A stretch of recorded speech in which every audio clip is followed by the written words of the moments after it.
దేవుని నామమునకు స్తోత్రం కలుగునుగాక. ఈ ఉదయకాలము మీకందరికీ వందనాలు తెలియచేస్తున్నాను. ఈ దినము మిమ్ములను బలపరచు దేవుని మాట. యెహోవాను వెదుకువారు హృదయమందు సంతోషించుదురుగాక. కీర్తనలు 105వ కీర్తన 3వ చరణం.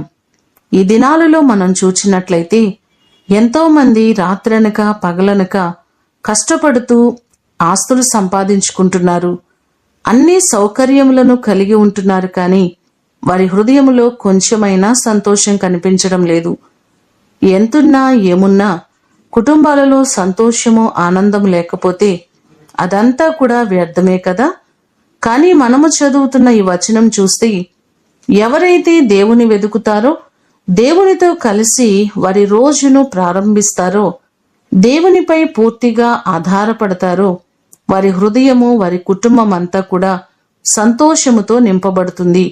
వారి కుటుంబాలు ఆనందంగాను ఆశీర్వాదకరంగా వర్ధిల్లుతాయి.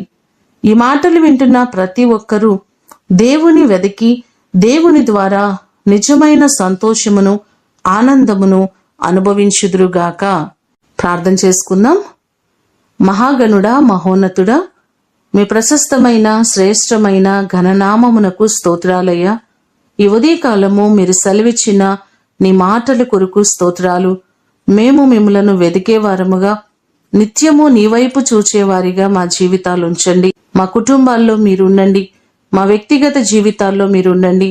ఎవరైతే బలహీనతల చేత, అనారోగ్యముల చేత బాధపడుతున్నారో, కుటుంబములో సంతోషము లేక, ఆనందము లేక బాధపడుతున్నారో ప్రతి వారిని జ్ఞాపకం చేసుకుని ప్రతి కుటుంబములో సంతోషమును ఆనందమును మీరు కలుగు చేయండి.